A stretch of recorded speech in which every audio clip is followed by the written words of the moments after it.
If you like me and you like the vintage look of the Breitling Navitimer, you're going to love this 1959 re-edition. We're comparing it to the modern watch.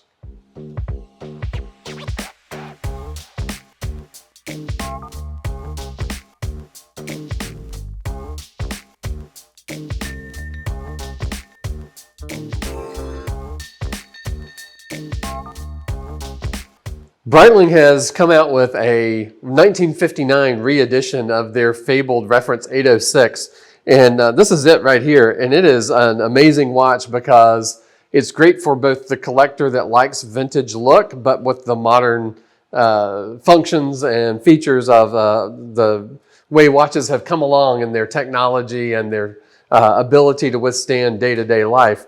Or comparing it to the modern watch over here.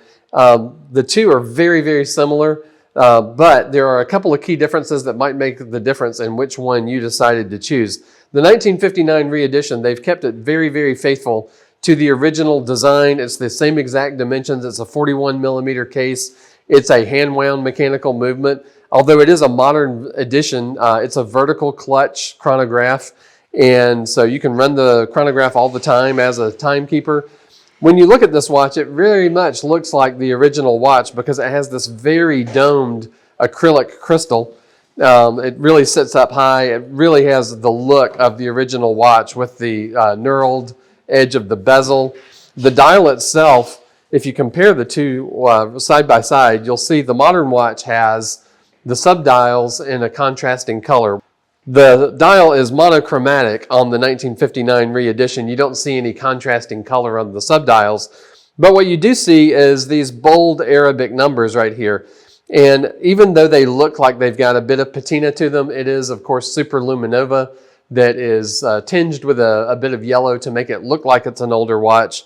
The logo, you see, it's written in all caps in Breitling. There's an unsigned winged logo. When we look at the case back, it very much looks like the vintage watches because it's very plain and just a little bit of engraving on it, not very deep, just looks a lot like the original watch, even down to the strap. We see a lot of the vintage look and feel. But again, a hand-wound mechanical watch, so you're going to wind it every day, but it's a modern version that's COSC certified. It's an in-house Breitling movement.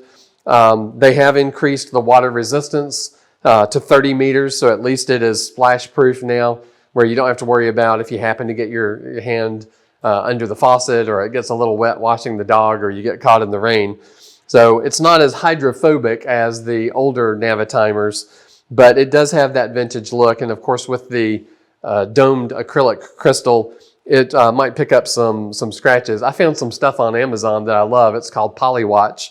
And it's a little tube of stuff that you just put a few drops on the crystal and rub it for a few minutes and scratches are gone. So don't worry about scratches on that acrylic crystal. The modern watch, of course, has the sapphire crystal that is anti-reflective coated on both sides. It's an automatic movement. It's, of course, COSC certified as well. The contrasting subdials, water resistant. So you get all of the features on the modern watch, but you lose the real vintagey look from the 1959 re-edition. I would be really torn to know which one to pick because they're both just beautiful watches. They both do exactly what they're designed to do. Naturally, the circular slide rule is essentially useless at this point. There's not a lot of people that need to calculate speed and fuel consumption and things like that with a watch like this.